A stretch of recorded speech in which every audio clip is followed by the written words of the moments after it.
Welcome to this session on why menstrual health and hygiene MHH matters, especially in a pandemic, and how to become a menstrual health and hygiene champion. We are really excited to be joining you all at the Global Youth Summit 2021. A warm welcome to everyone who's joining us through the Juno platform, through the live broadcast function, and via the Global Summit multiple social media channels. Before we kick off, a bit of housekeeping. Please note that this session is part of the Global Youth Summit, and we strongly encourage you to explore other sessions, other sessions in any one of these three tracks over the course of today.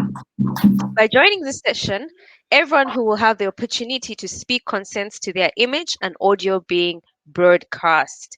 By participating in the GOYS, you have agreed to behave professionally, respectfully, and be culturally sensitive towards other people to promote the principles of respect, diversity, and inclusion, as well as to actively prevent and not engage in abusive behavior of any kind that leads to any harm, prejudice, discrimination, or harassment against any person.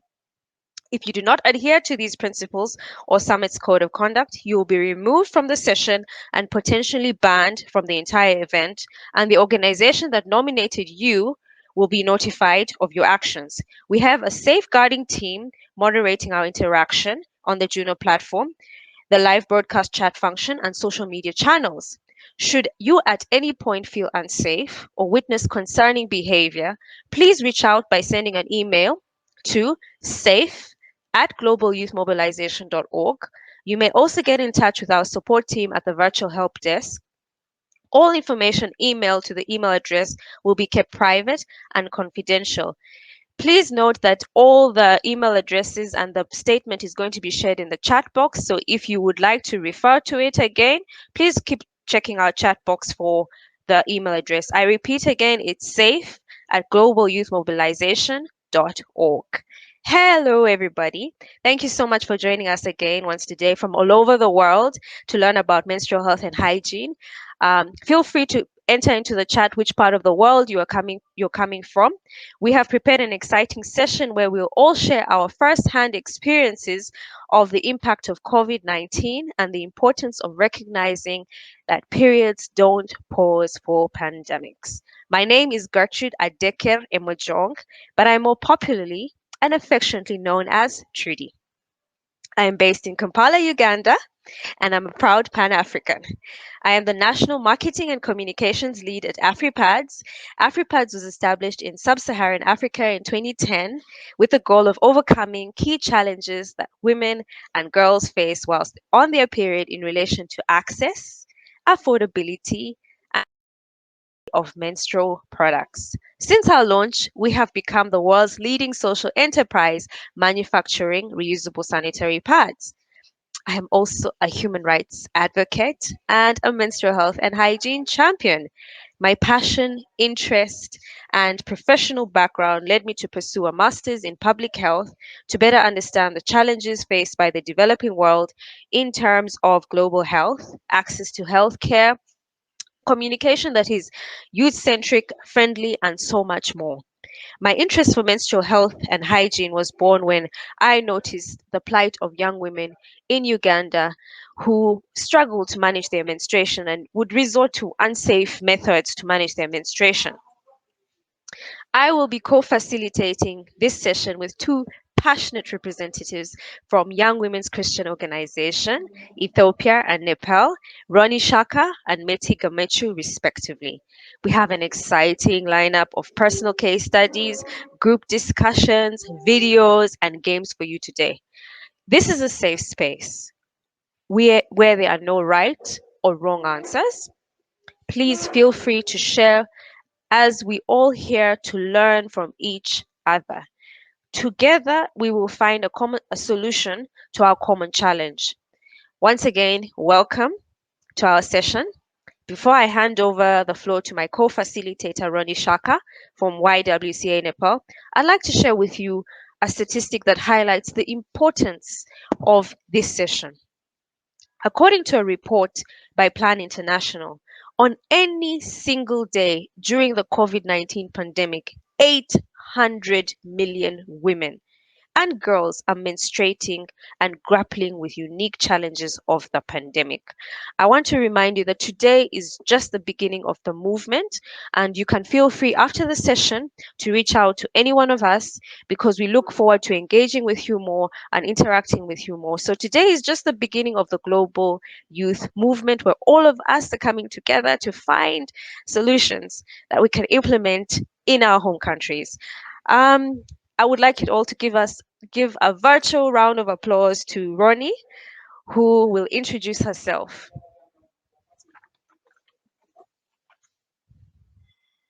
Hello everyone, it's me Ronnie Shaka from YWCA Nepal. I'm a Young Women Lead and I'm working as a Young Women Lead from YWCA Nepal. And nice to meet you all. I'm so excited to be here. Thank you. Thank you, Ronnie. Now over to Metigamechu, who is joining us from Ethiopia, YWCA. Hello, everyone. Good morning, good afternoon, good evening, whichever part of the world that you're in. We're very happy to have this session. My name is Meiti Gamatru. I am currently joining from Addis Ababa, Ethiopia, and I'm very excited for this session. Thank you, Ronnie and Meti. So, before we actually dive into sharing with you about our personal firsthand experiences of COVID-19 in the pandemic, we would love to hear from you. What are the challenges you experienced in your home countries? All you have to do is just drop it in the Q&A or lift up your hand and we will get to you. We'll hand over the mic to you and you can share with us your challenges. Once again, this is a safe space. There are no right or wrong answers, and we love your participation. You feel free to show us some of your love. There are some icons at the bottom of your screen with a thumbs up, with a little heart icon and a smiley face. So feel free. Just if you would like to share with us, what are the challenges you have faced in your home country during the COVID-19 pandemic?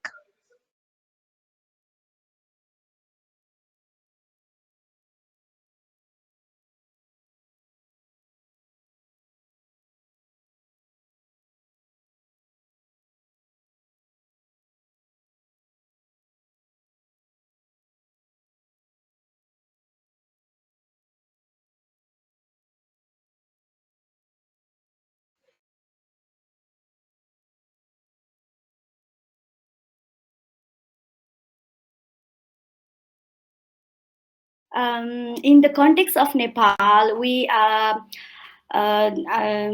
face a lot of challenges during the COVID-19 because a lot of young girls, when they are their first period, they cannot go outside and they cannot buy sanitary product.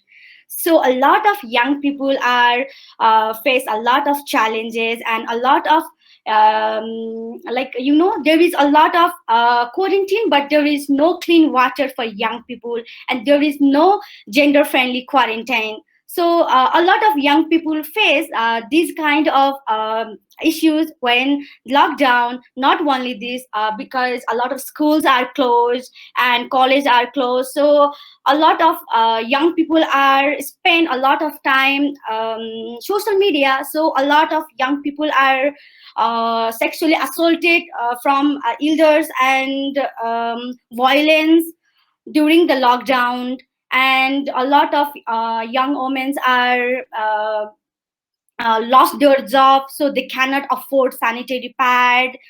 So Nepal government only focus on food package and relief package, not for menstrual products. So they cannot afford for sanitary product. That is the main issue challenges we face during the COVID-19. Thank you.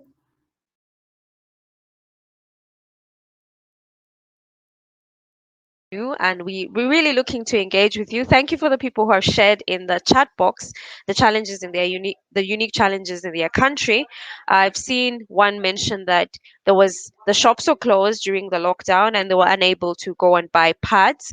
So we are going to go straight into our first presentation. So Meti from YWCA Ethiopia will be sharing with us how Ethiopia weathered the storm of COVID-19 and the solutions that they came up with. Thank you, Trudy.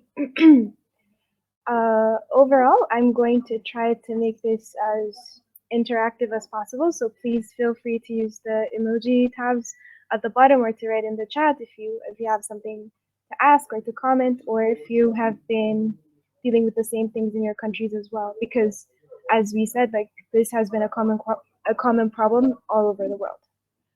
So my name is Meiti Gamatra, like I said earlier, like I introduced earlier. I used to be the Youth Leadership Development Programs Coordinator at YWCA Ethiopia. And during the pandemic, that was what I was doing. And I was in charge of running a lot of the youth programs. But because of the pandemic, as we know, a lot of youth activities were not happening at the time. So my responsibilities were completely shifted to COVID-19 response, specifically about gender responsiveness and gender sensitivity when it comes to COVID response. So the outbreak during the first few months felt as though it was not going to affect us at all. We felt like this was not going to come to our country. We were not going to face any challenges at all. So it barely existed because we didn't have the first case until after a few months of already COVID impacting a lot of other places. So when the first when we had the first case, it was such a shock, and we were not prepared for what that would mean for us in a lot of ways. So since it was this included, as soon as we had the first case, the government took very good strict lockdown restrictions, and they took strict measures to ensure that school was closed, work was more maintained. People would do half days, part times, and stores were closed most of the time. We couldn't do a very strict lockdown to the extent of saying people don't leave your homes, because we are not economically capable of doing such strict restrictions. But there were some things that were already impacting, and there was a very strict measure for people who already had who had COVID-19, and they were placed in quarantine centers. So as soon as that happened, uh, something that was completely unexpected and completely shocking for all of us here was the lack of gender consideration in most of the nationwide government response work that was being done.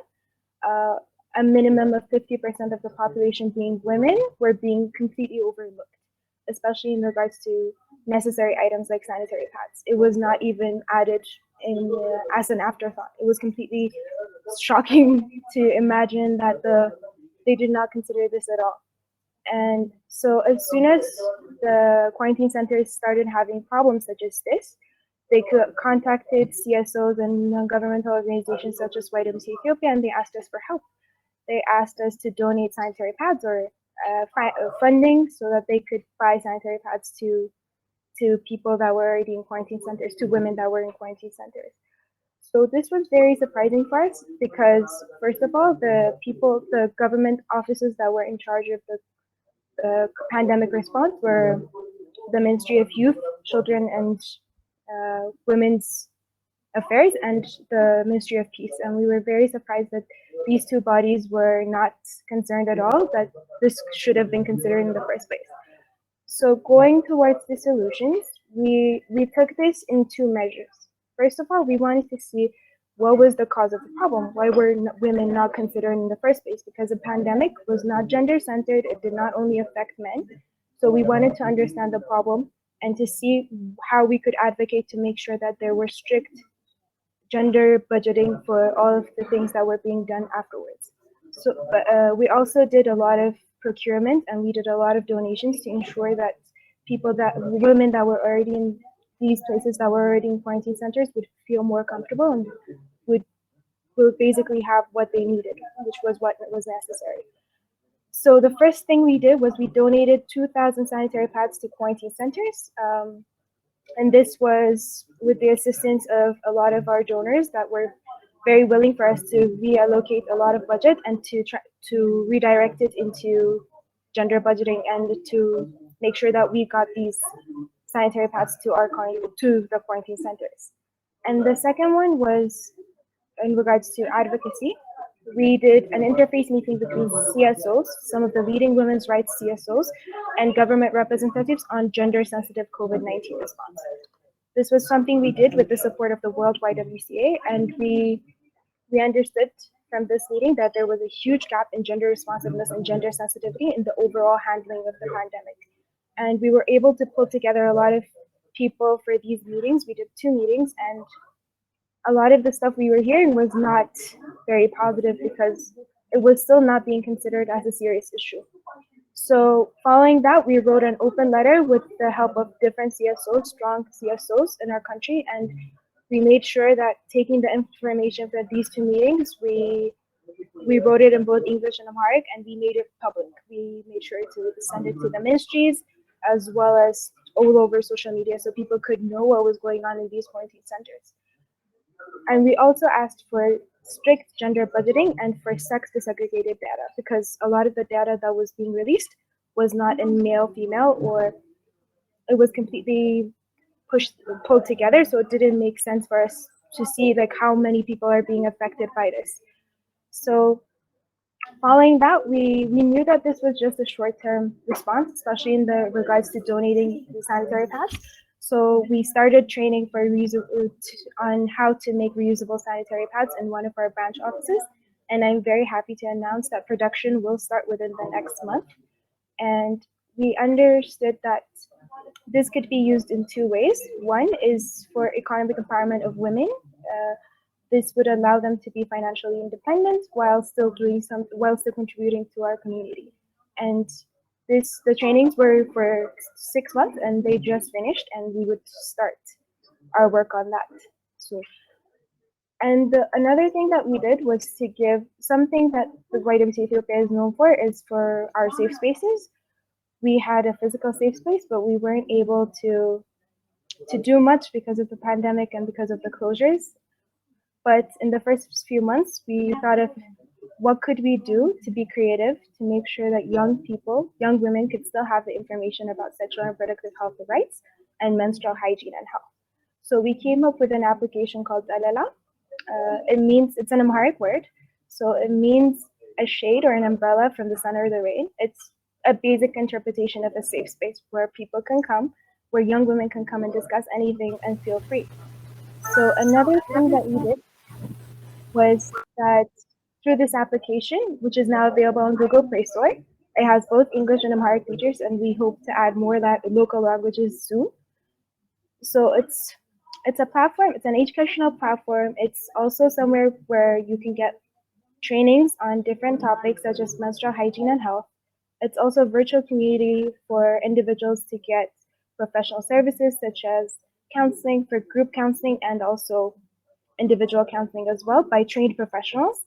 And this was the only way for us to continue our safe space work during the pandemic. It was not, it was sustainable to some extent, but at the same time, it was very hard to reach people, to reach young women who did not have access to internet or who did not have access to smartphones to use the application.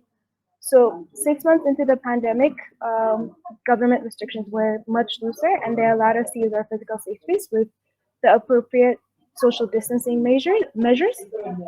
So we started giving our safe space services. I am pulling up a picture right now to show you what our safe space looks like. Uh,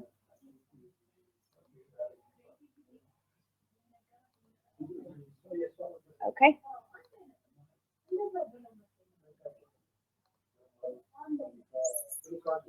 So this is what a day in our safe space looks like. It's a very casual space where young women can feel safe. You sit on the ground. As you can see, there's also a young woman with her baby sitting right there and taking a training about sexual and reproductive health and rights, about menstrual hygiene and health. And this service is available every day of the week by using different volunteers. So these are the types of services that we have been able to give during the pandemic. Some of these solutions are doable wherever you are in the world. Donating sanitary pads especially is very doable, but also going into more innovative or more creative ways to make sure that young women feel comfortable, especially during a pandemic where a lot of governments have been forgetting about how important it is to not forget things like menstrual hygiene and health. So overall, the pandemic has been horrible for everyone everywhere. I think that's something that we can all agree on. And we've learned that the world as we know it can change in just an instant, but we've also learned to be creative and resourceful in these hard times. We've learned as a community that the only way to survive is to band together, and we've learned the true power of youth volunteerism. So I want to leave this with saying that please let's not forget about periods, basically. It doesn't matter if it's a pandemic or not. At the end of the day, we need to make sure that we don't forget things that are necessary for women to feel comfortable anywhere. Thank you very much. That's my case study.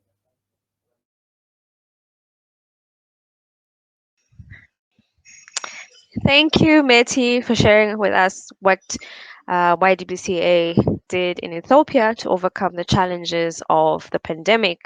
It's really innovative that you leveraged on social media and you leveraged on technology to create that app and to also create a safe space. And talking about safe space, I just want to remind our participants that this is a safe space.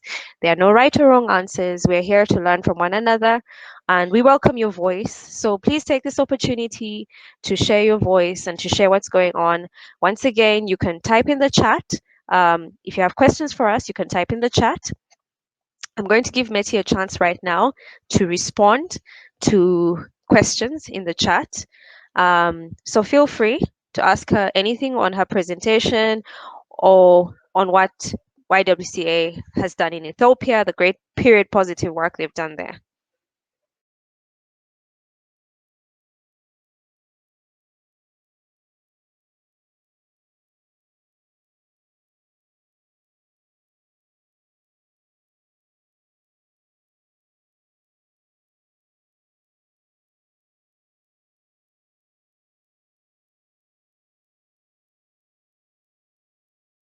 Nirmala, it's so nice to see you here.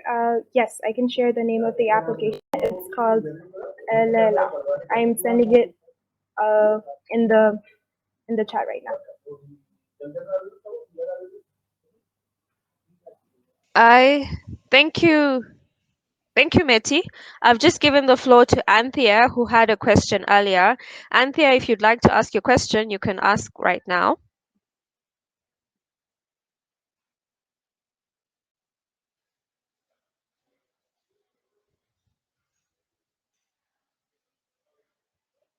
Anthea?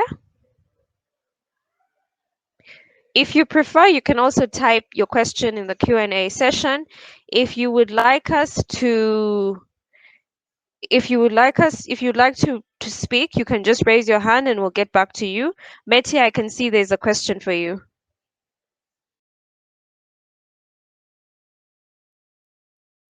It's a great question, Tantia. I hope I pronounced that very well. Yes, most of our volunteers were medical doctors. They had that profession or they were actual licensed nurses. So we made sure that if it was something that we could manage with consultations, we tried to give that service at our physical safe space. But if it was something that needed more attention or that needed actual medical services, we collaborated with different health centers all around the city to make it accessible, and we built a partnership with referral linkage, so that every time that there was something like this, there was an issue like this, we made sure to refer them to one of the health centers that were approved by us to give a youth-friendly, a woman-friendly service. So that's one of the actions that we took with this app. We wanted it to be referred to different things as well. And another thing here is we also made sure to link with different police stations and different government bodies, such as Ethiopian Women Lawyers Association and different CSOs, to make sure that even if there were cases of gender-based violence or any type of sexual harassment or anything that concerned sexual and reproductive health, we connected with these different bodies and we signed partnerships to make sure that women would feel more comfortable in these spaces, and we refer them to these different things because that was all we could do at the time. Thank you for your.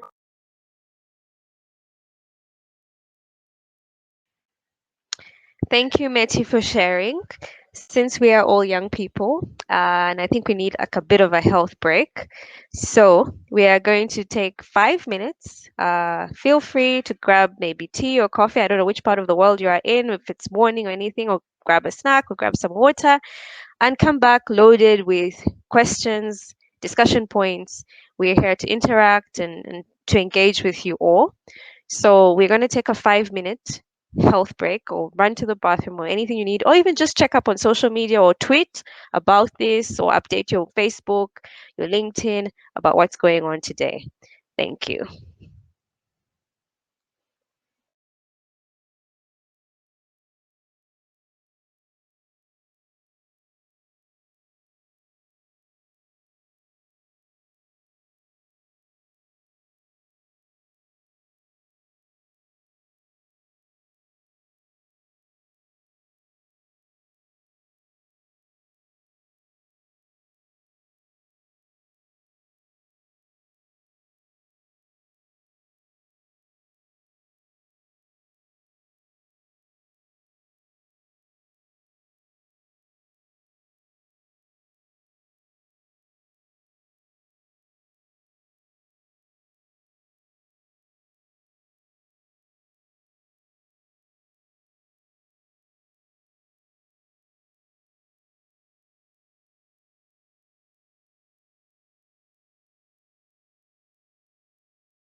Hello, everybody. Welcome back from that mini break. I hope we are all refreshed and we are ready to continue our session. Once again, it's a safe space. We welcome your feedback, your questions, and even just your discussion points. So feel free. You can use the chat box and type in your chat if you would like to ask us something or if you'd like to have the floor and speak. Please raise your hand and we will give you the floor and you will be able to speak. We highly encourage you to share your point of view and to use your voice to represent your country or your organization or even just yourself. Menstrual health and hygiene is something that affects us all and it's something we ought to all care about. So we're going to just do a quick poll. I'm going to post a link in the chat box and all you have to do is click the link and answer the questions. There are no right or wrong questions. There are no right or wrong answers. So answer it as you feel, as you see fit. And then we are going to display the results. So it's as simple as clicking the link, answering the questions, and then we will display those results. For those of you who have just joined us, welcome to the menstrual health and hygiene session and why it matters, especially in a pandemic. We hope that at the end of this session that we shall all become menstrual health and hygiene champions and we can share the information that we've got today and the solutions we've got today with you, with our respective communities, with our respective organizations. So let's all take at least 1 minute to do that poll and then we will share the results.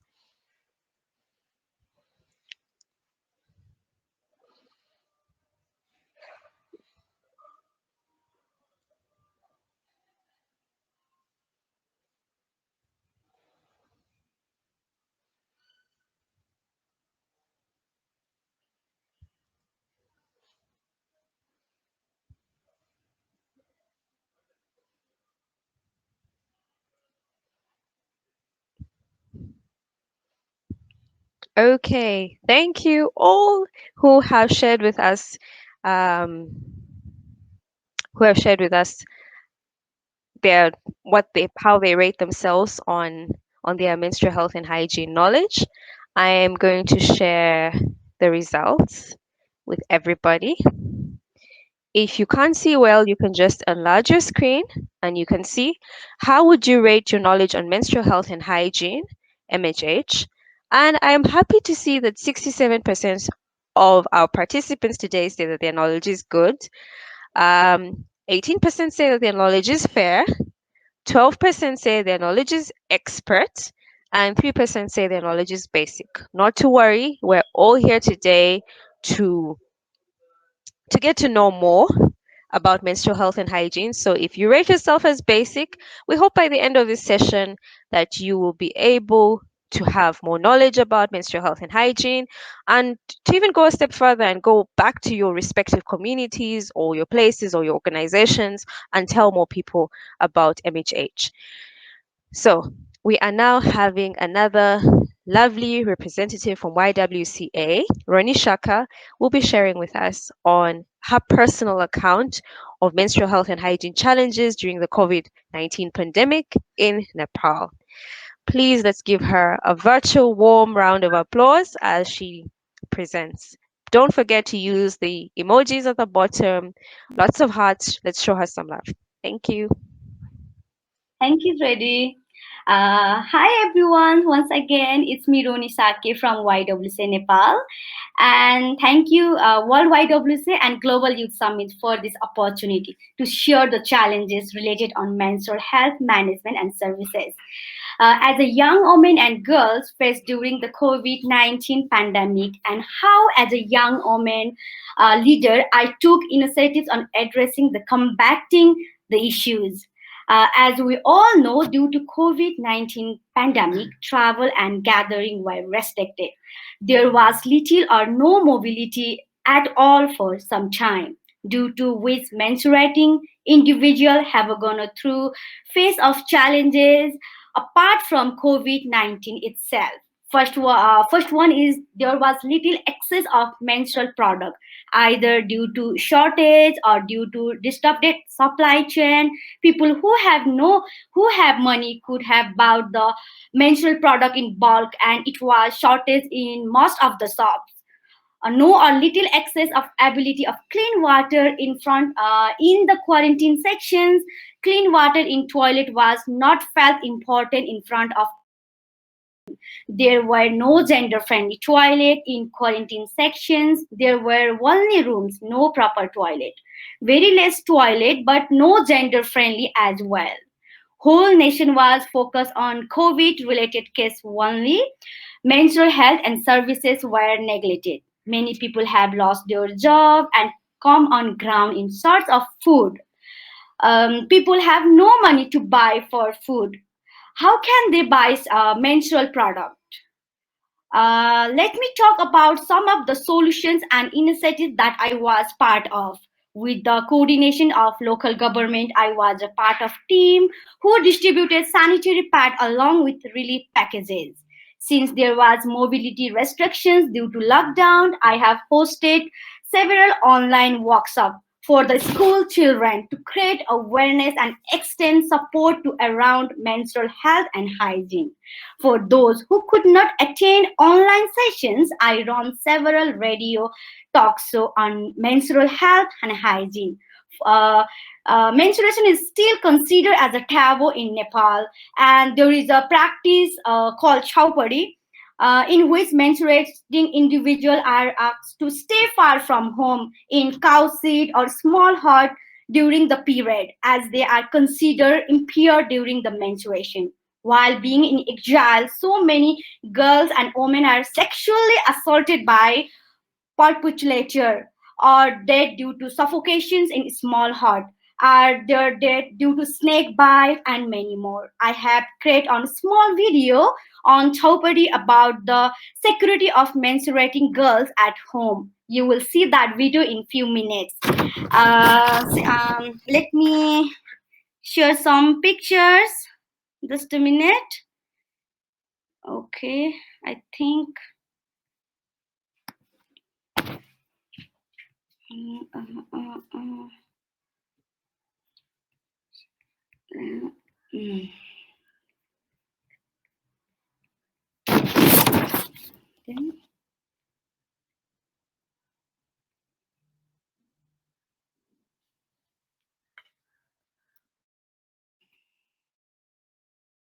just a minute, wait. I'm trying to share my pictures. Okay. You can share my pictures?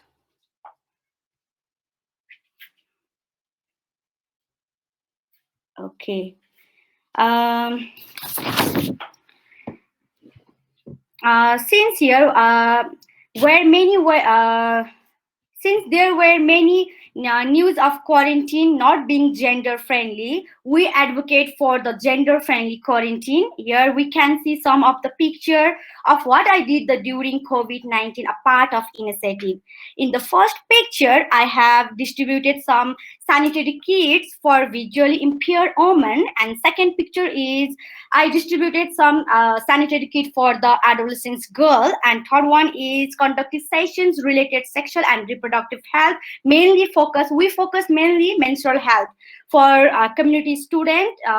And next one is packages, relief packages. In the relief packages, we include masks, soap, and sanitizer, reusable sanitary pad, and non-reusable sanitary pad.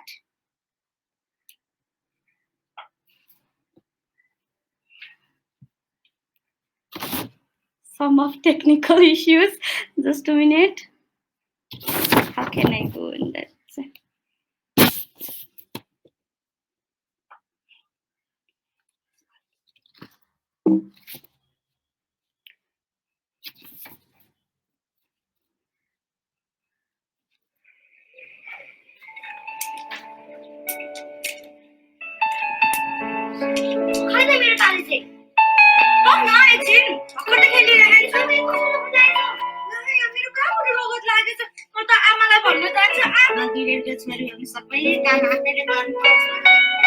Ronnie, sorry to interrupt. We're not seeing your screen, just so you're aware.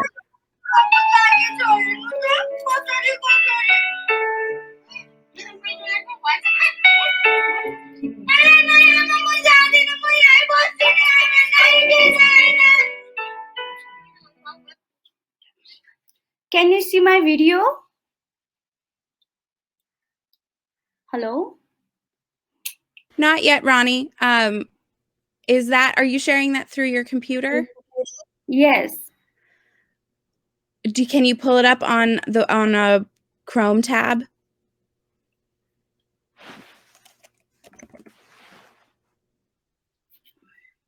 Can you help me?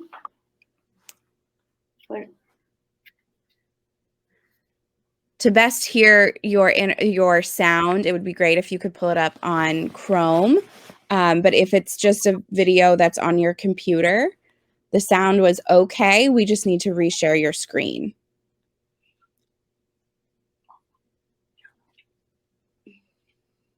So Ronnie, why don't you come back to the Juno platform so you can see where I am? And then down at the bottom, do you see the share desktop button again? That should be white and says off right now.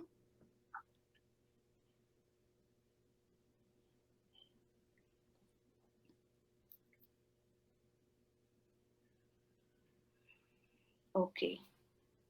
I think some technical problem in my video. Not a problem. That's fine. So back on the platform, do you see the button that says share desktop? It's between the microphone and the source button. So Just like you did for your pictures, we'll do the same thing again. Okay. So you want to click that share desktop button and then entire screen will be fine. There we are. And then can you pull up the video again?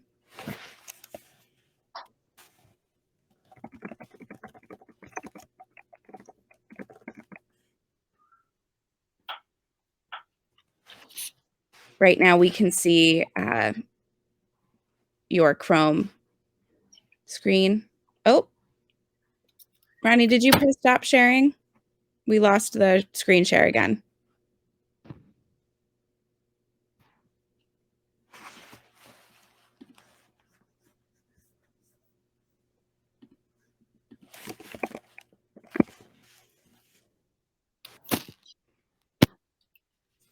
There it is. Okay.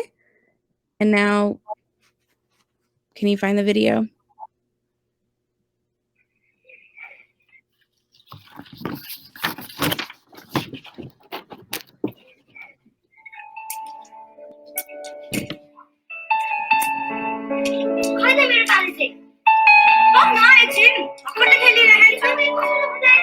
Is that okay, ma'am?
Okay.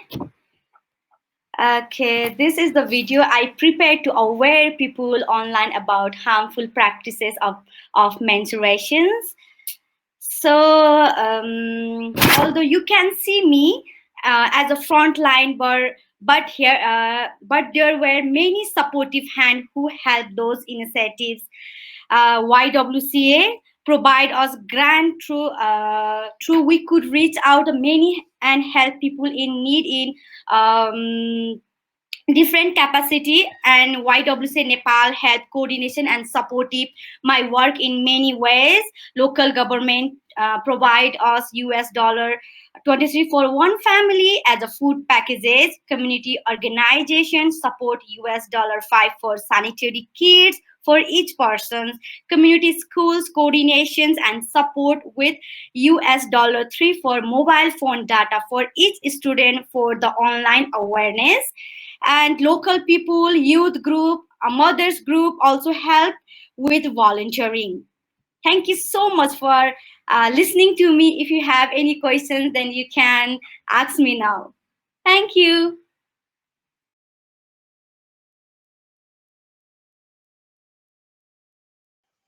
Thank you, Ronnie, for sharing that video with us. Um, big takeout.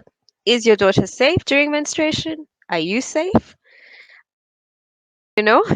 So as ladies, as your female relatives, are they safe during menstruation? We now welcome questions. I have seen you have shared questions in the chat box. If you have anything that you'd like to ask Ronnie about her intervention and how period positive work in Nepal, please send your message in the chat box. If you would like to actually speak, and we encourage that you can also ask your question using your own voice, just raise your hand and we will give you the mic and you'll be able to directly chat with Ronnie or any one of us. So over to Ronnie. I can see some questions in the chat box.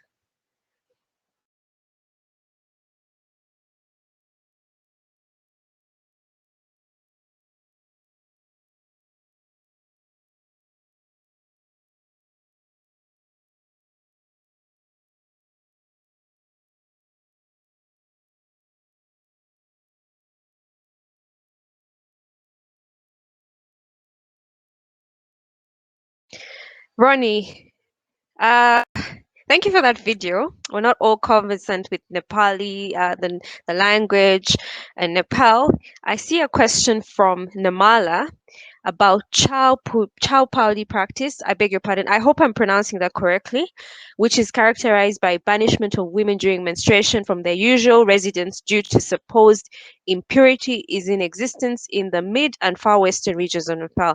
Maybe if you could just expand a little for the rest of our audience from around the world on that practice that you shared in your presentation and also the video.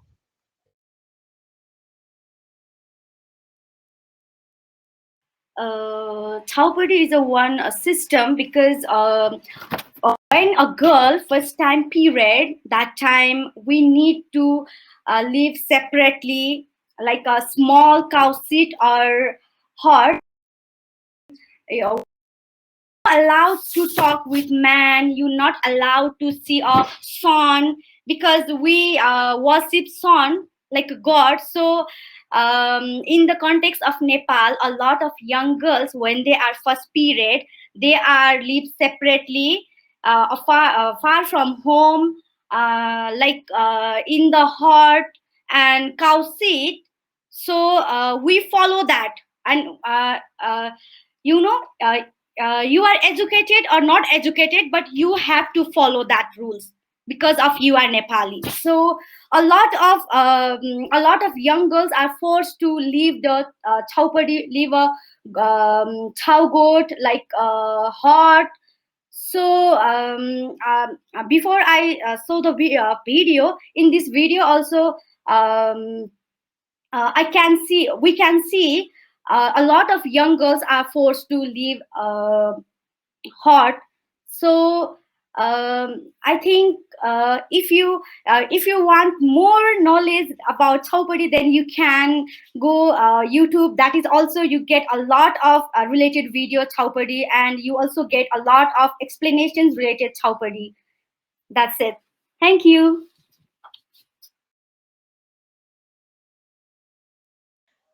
Thank you, Ronnie.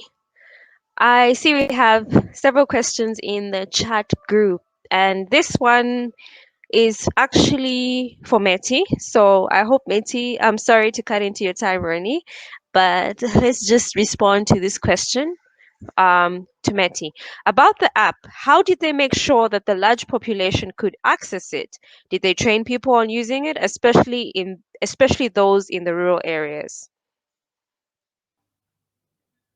So what we did with the application is we made sure to reach as many people as possible, and that was through actual. We were able to reach around 5,000 young women in the city area, which is in Addis, and we that was possible through social media as the first approach, and we also did um, we had a way of initiating like a few young women first, and then we made sure to send them into their communities to make sure that other young women were also using the application and what was on the app. So we were training a few people, and then we were sending them out, and then they were initiating more and more people to join. And in regards to rural areas, we understood that this would never work, and we're already having internet connection problems and actually accessing the app. It's an offline application, but in order to download it, we do need internet service. So we made sure, so we understood that it was never going to be possible for us to reach people in rural areas. So what we did was we printed out the information that we had on the application, which was presented in an easy, bite-sized way so that people could understand what we were trying to do. So we sent those out, and we were able to reach more areas like that through our different branch offices as well, by making sure that this was accessible and our safe spaces available there. So that was one way we were able to reach them. But yeah, hopefully in the future we would try to use some other way to find a way that would allow us to combine those two efforts together. Meti, quickly before you go off, there's still some more questions that popped up from your session. Ronnie, thank you for being so gracious and letting us chip in here. So, from Nerat, I hope I'm pronouncing your name correctly. Is there a way we can partner to do some work in this regard, such that will impact girls and young women in my community? Now, Neret, we're not sure which community this is, so we're going to speak generally. Over to you, Meti.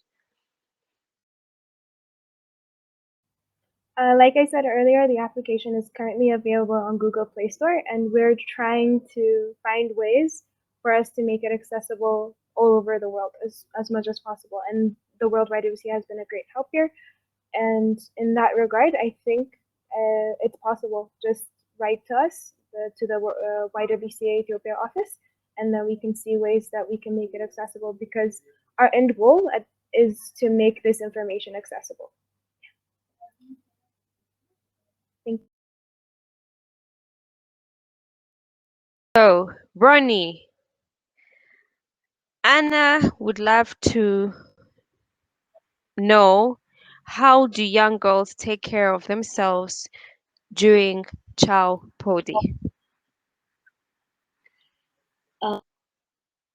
For questions. Okay, first one is awareness. People need to know menstruation is natural. This is just a natural process, because every woman has gone through menstruation process. So uh, first one is we need to aware young people need to know menstruation is just a natural process. And second one is we collaboration with local government, municipality, and aware related chowpadi. So it helps to reduce somehow.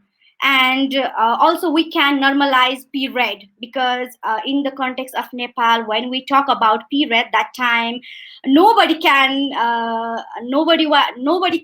answer about menstruation, nobody can talk about periods, even the educated person also not wanted to talk about periods. So first we need to normalize this period, that is also help to chaupadi reduce for somehow. Thank you. Thank you all for your questions. They're coming in fast and we love that. We are going to get to them. But before we get to them, we were just going to do a quick poll and then we're going to take another 5-minute break and then we're going to come back and listen to your questions. So once again, all you have to do is click the link, answer the poll questions. It's as simple as that. And then when we come back from the break, we will display your responses and then we'll hop into our next presentation. And yeah, we'll open to our next presentation. So let's have a 5-minute health break. Please come back with more questions, more points for us. Thank you.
Hello, everybody. Welcome back from that mini break. I hope you all feel very much refreshed.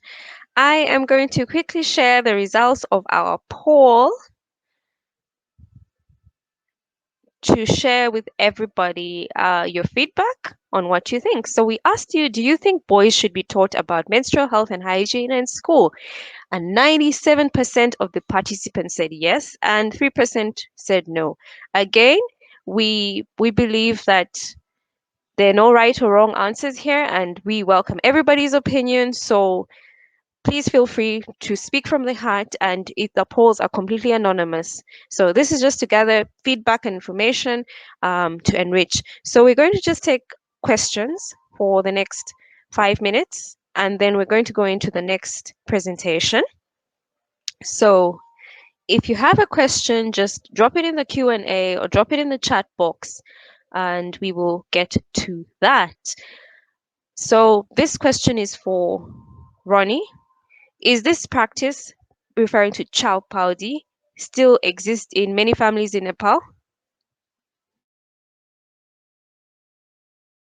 Thank you for your question. Yes, still there is a lot of families are follow these rules because already I said, because we educated or not educated, we forced to follow that rule. So it still we need to follow. We have to follow. So a lot of families still follow that rules.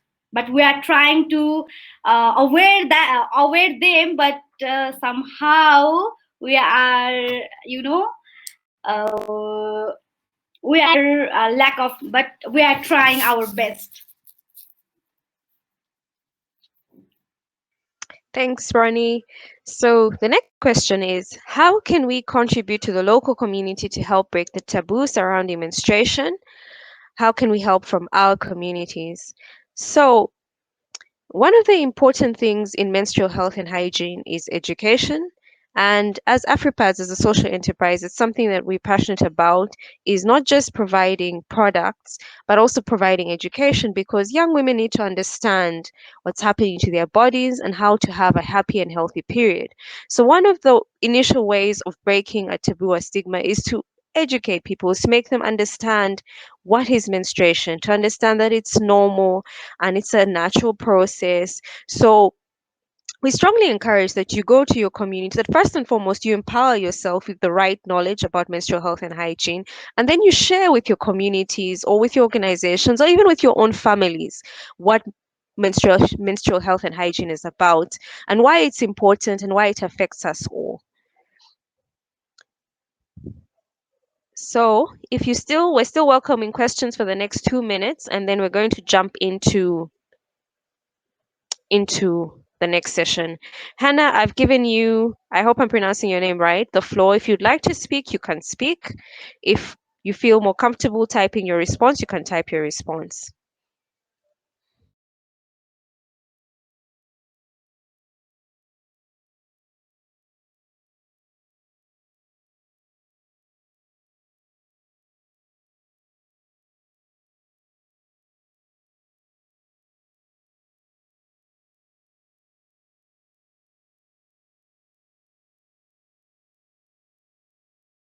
Also fine if you would like to type your response or you don't feel comfortable sharing with us or speaking in this forum, you can reach out to us later on. Yeah. So the next question is addressed to Meti. Meti, how did you get the parents involved? Currently, we're not really at this time. We're not focusing on engaging parents as much because it is a very sensitive issue in most families. So we're trying to make sure that young women are empowered and they become champions for themselves, and they can bring up these topics themselves. So our work right now is focused on getting that information to young women, especially, but youth in general, so that it could be much more, they can make more informed decisions about different things. Thank you. Still, I will ask Meti to respond to this one. Aside from lack of access to sanitary commodities, have you also realized the mental health issues accompanied by the banishment and stigma, and girls and women accessing reproductive services at the hospitals.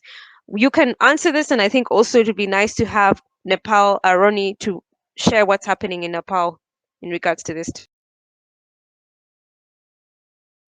Of course, like that is a very good question. In regards to mental health, it's also one component of the application that we were able to launch. There is a feature that allows you to communicate or to have a conversation, a group counseling conversation, where you can talk with your peers, or an individual counseling service that is done by professionals that have been trained through us. And these are different psychologists and psychiatrists that can give support to young women who are using this application. But we also give mental health services in regards to sexual and reproductive health and rights, and also other things, that anything literally that young women want to discuss through our physical safe space as well, through the same thing, which is either by group counseling or by individual counseling, where young women can have different conversations with people that we have trained as well.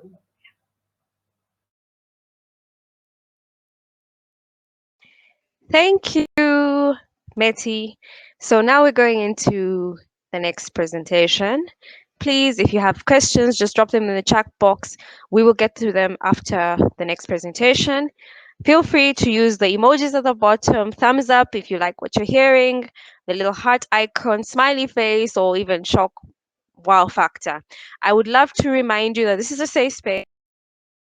Please remember our code of conduct. Please be respectful to all, and accommodative and inclusive of other people's cultures. Refrain from using abusive language in the chat box or sharing questions that are negative and hitting on other people's culture negatively. If you do not follow our code of conduct, unfortunately, you'll be removed from the room, and you will be and we will notify the organization that nominated you to join in the session. Thank you. So, I will be sharing with you the challenges, the menstrual health and health challenges faced, um, that were brought up by COVID-19 from the social enterprise perspective. Once again, my name is Gertrude Adeke Emojong, for those of you who have just joined us. I am the National Marketing and Communication Lead at AFRIpads. AFRIpads is a social enterprise. It's the world's leading social enterprise manufacturing reusable sanitary pads. AFRIpads was established in sub-Saharan Africa in 2010 with the goal of overcoming key challenges that women and girls face whilst on their period in relation to access, affordability, and sustainability. Our mission is to empower women and girls through business, innovation, and opportunity. We drive change through product, education, and evidence. You may ask me, why does AfriPads exist? How did this come to be?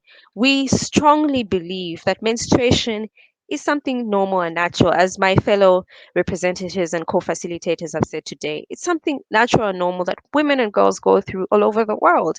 So we help women and girls overcome barriers. Barriers such as Ronnie had explained, stigma, taboo, etc., that would hinder them from fulfilling their potential. We also believe that menstrual dignity is a matter of human rights. It is every woman's right, every girl's right to menstruate in safety and dignity and to be comfortable during their period. And menstrual equity goes beyond products. It's more than just providing products. We also believe in offering a holistic menstrual health and approach. That is to offer you education so that the girl understands what is happening to her body and how to manage her period to be happy and healthy and to be productive. Menstruation should not hold anyone back from doing income generating activities, participating in sport, or even attending a class. You should be able to sit, learn, study, lead, thrive whilst on your period because it's something completely natural.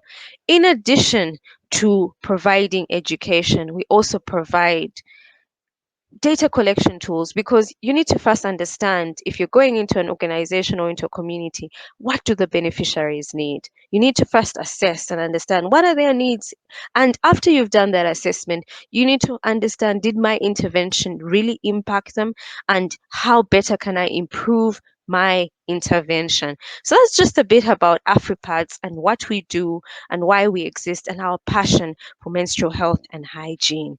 Now, during the COVID-19 pandemic, a lot of people struggled worldwide, and AFRIpads as a social enterprise was not left out of that.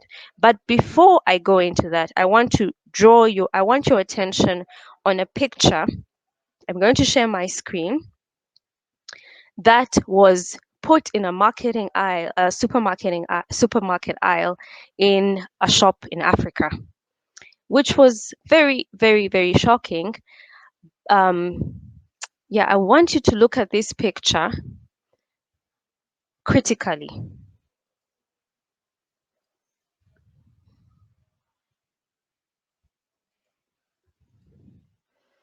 and take some good time to look at this picture. For those of you, you can enlarge your screen to see it clearly, but if you can't, I'll read the message on this picture. It is a photo of a notice in a supermarket aisle, and it reads, "Dear customer, this product is unfortunately not available as it is either deemed non-essential or the supplier is unable to manufacture until after the lockdown." And I want us to just pause and let that sink in, what this picture is communicating to you.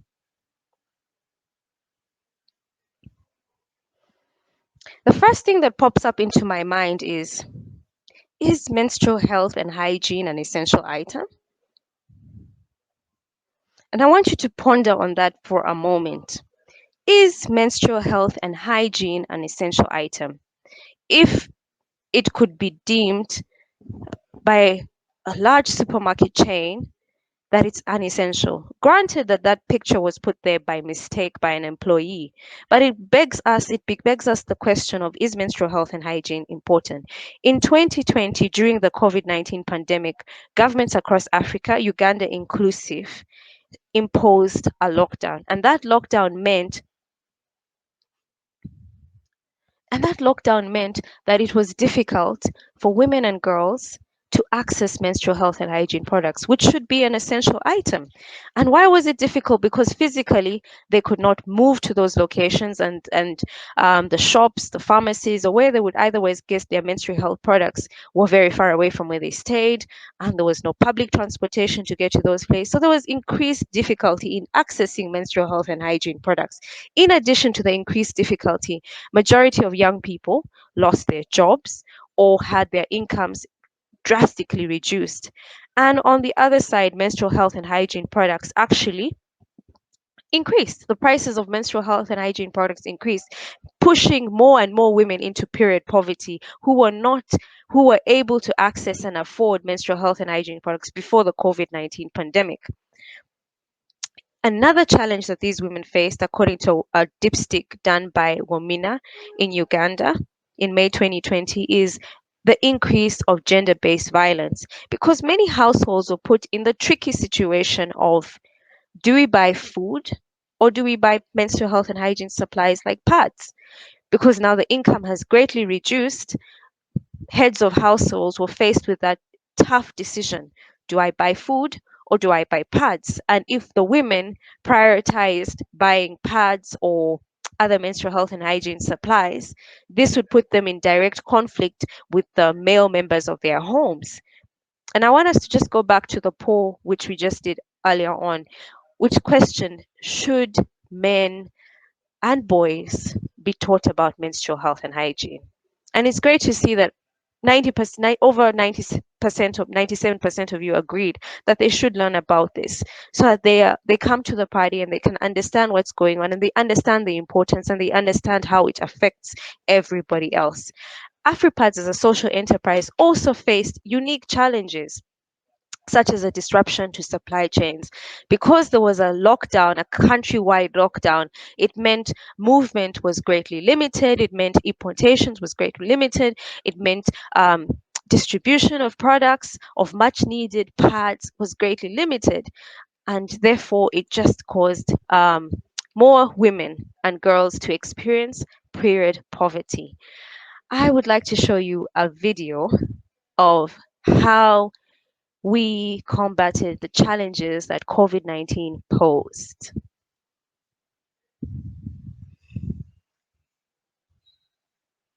I am also going to post the link in the chat.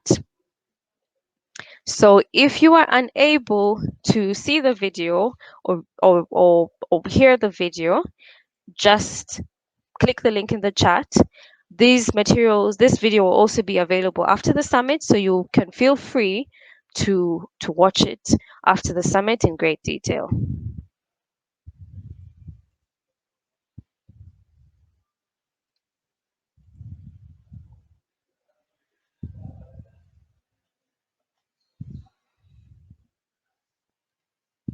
COVID-19 pandemic broke out and the government of Uganda imposed a lockdown. As a precautionary measure, it meant no public transport, factory workers were required to camp on site, all non-essential businesses were closed. Whilst these restrictions meant AFRIpads was going to face a challenging time, periods do not stop for pandemics, so neither could we. In order to take very seriously the safety of our employees and fellow government guidelines, we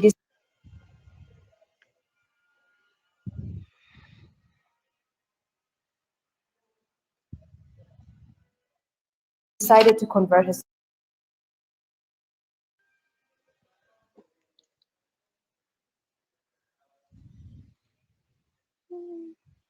to the safety of our employees and fellow government guidelines, we decided to convert a section of the factory into a co-living space.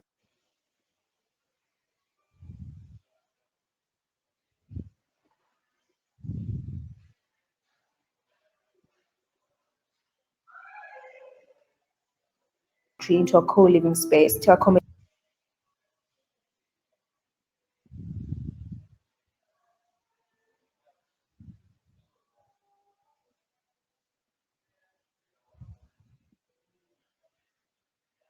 our work.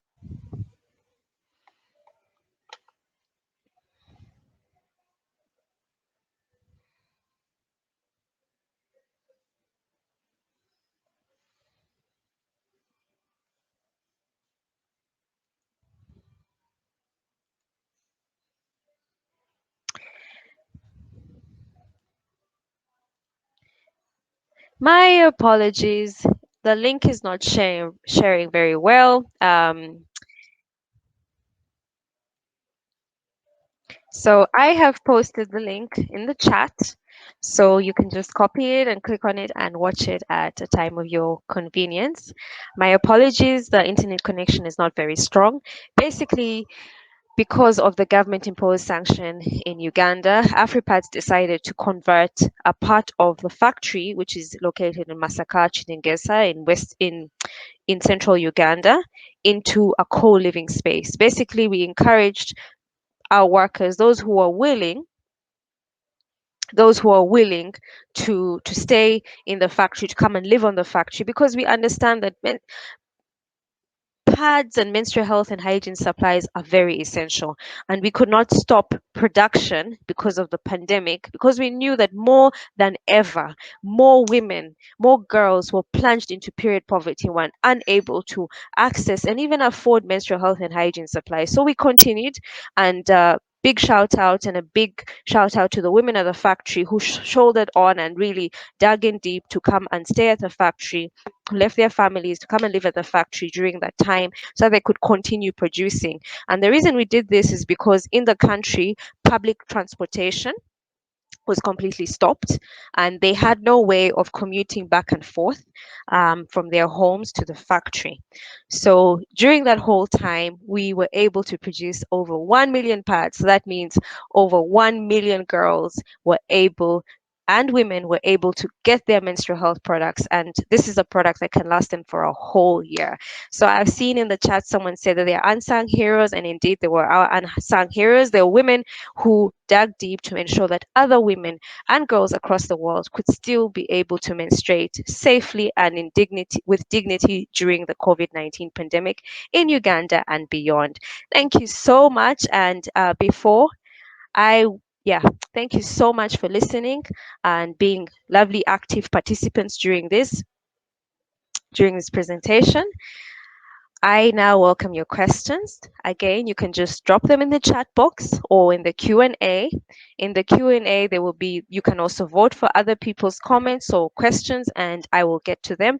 Or you can still feel free to address Meti or Ronnie and they will get to those questions. Thank you. Thank you, Michelle, for your question. How did you distribute the pads to girls during the lockdown? We have implementing partner organizations who we work with, and they were able to distribute them during the lockdown. These are probably girls in their communities in the communities of their areas of operation. For example, a good partner is raising teenagers. Uganda is a long-term serving partners raising teenagers. Uganda were able to, within their communities of operation where they're on ground, to actually distribute the reusable sanitary pads to the girls. Thank you, Wendy, for your comment. You're really brave and strong. Again, feel free to use the emojis at the bottom of your screen to give us a thumbs up, a shock, or a big smile if you like what we're presenting, what we're sharing with you today. So I will leave this comment as anonymous. It felt like my human rights is being denied. Menstrual health and hygiene product is a necessity and not a luxury. It is saddening not only we are being denied of our rights, but also at the same time we're being charged with pink tax through those products.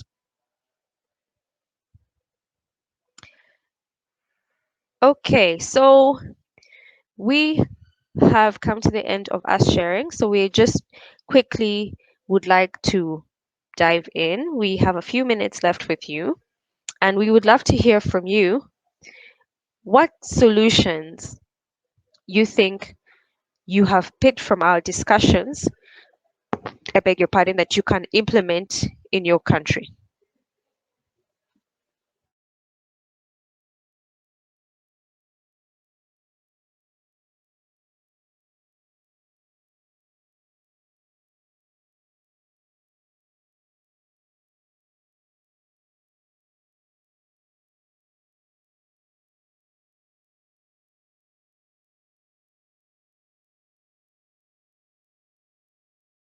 Can't hear you, Tredy. I'm going to qualify that a bit. We have a question from Yvonne. Are there psychosocial supports related to the above?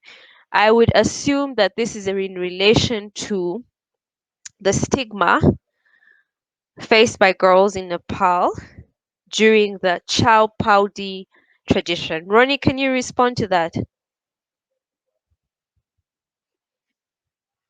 Could you repeat that questions once again? Yes. Are there psychosocial support related to the above?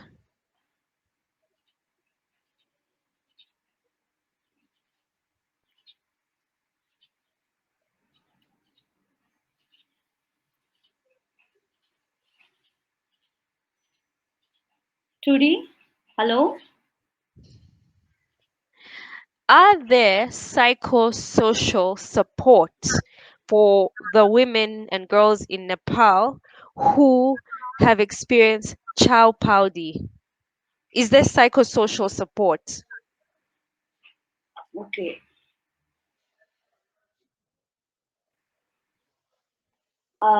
Talking about Chaupadi, in the context of Nepal, we have to follow Chaupadi, but we have no support any like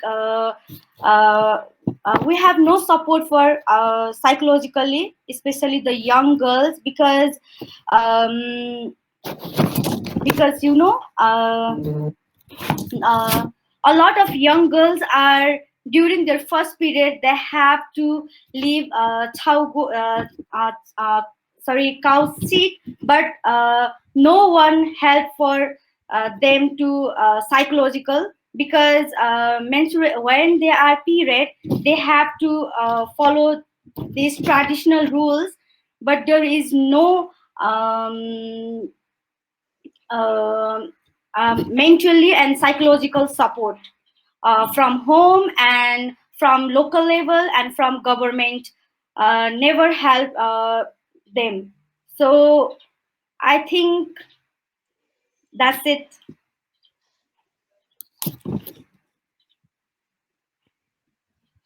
Thank you, Ronnie. We invite your questions.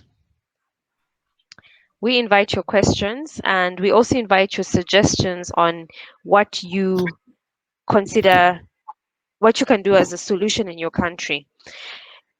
Yvonne, you raised your hand and you can speak. Yvonne,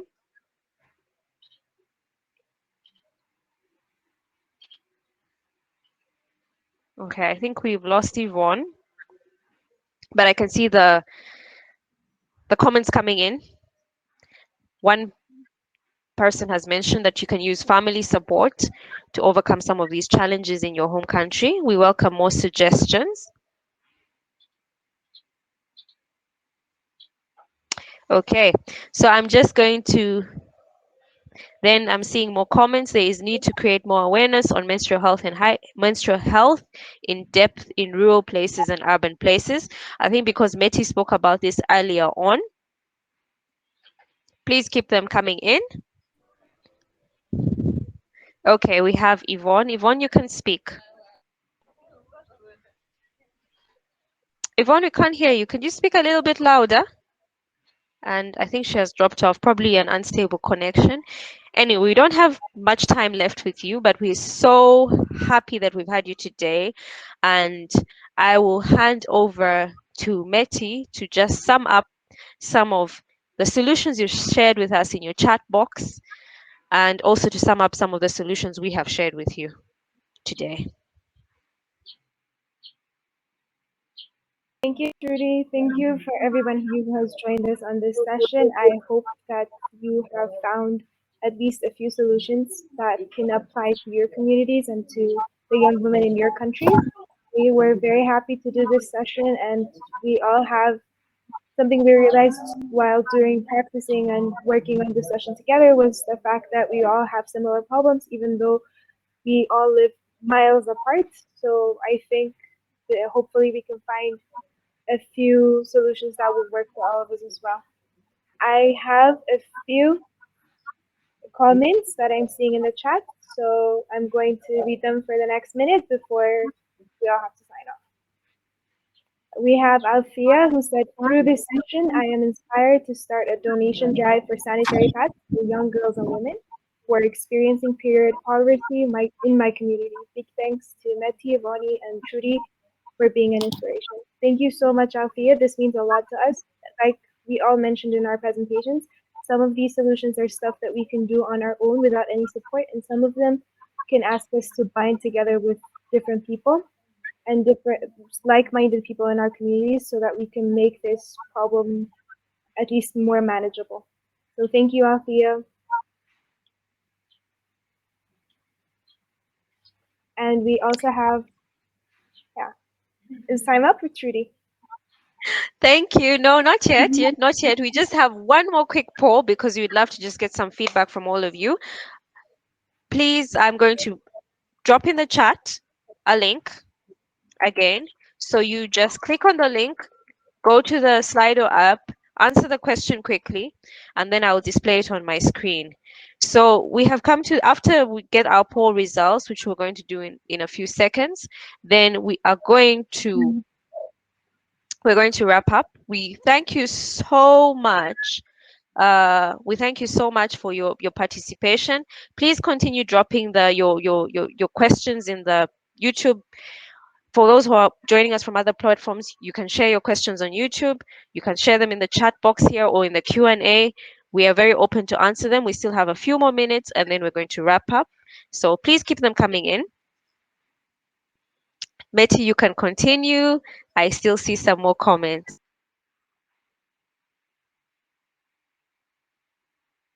Okay. We have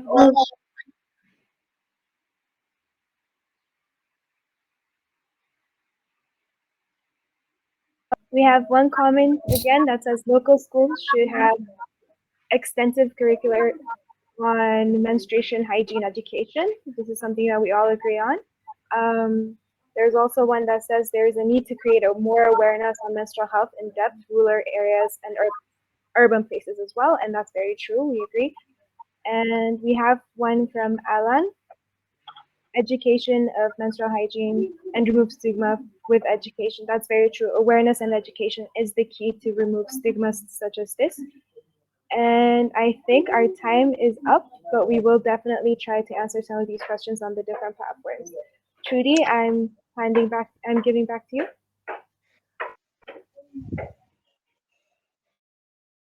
Thank you, Meti. Thank you, everybody. So we're going to display our poll.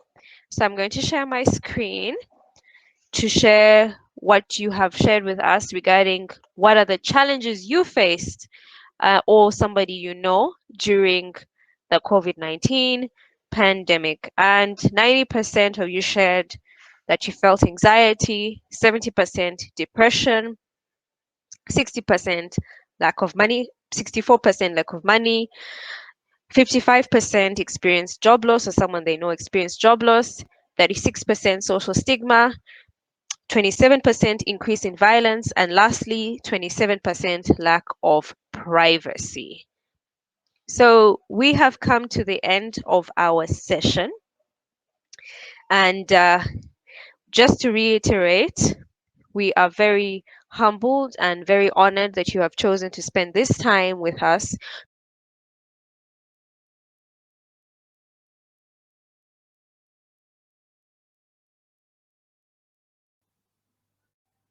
I think Trudy lost her connection.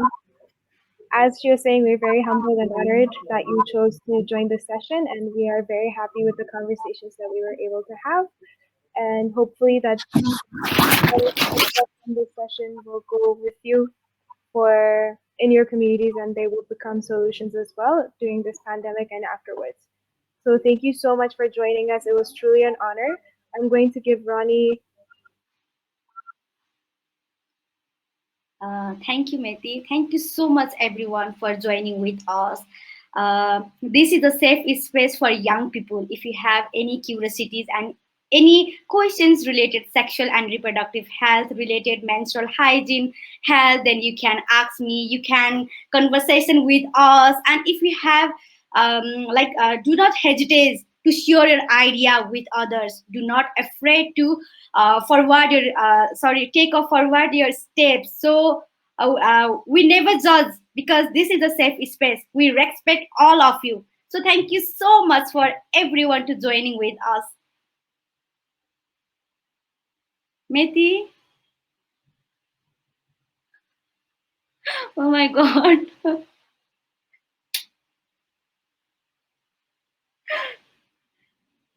I don't know. Today and Meti is gone.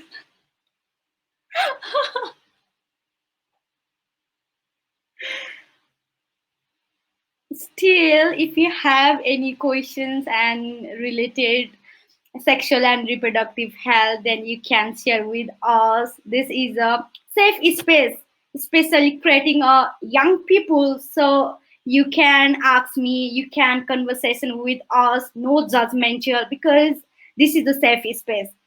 So I think that's it.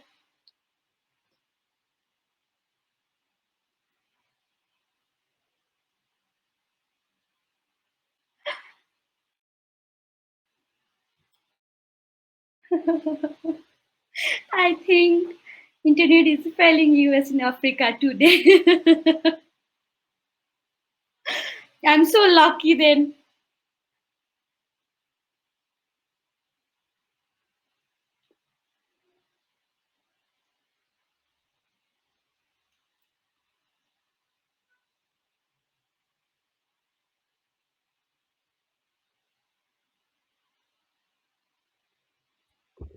Oh my God.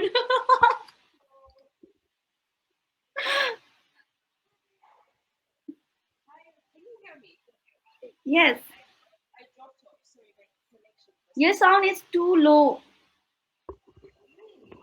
Can you hear me now? Yeah. Yeah. Sorry, I dropped off. My internet connection just cut. Thank you. It's done. That's a wrap.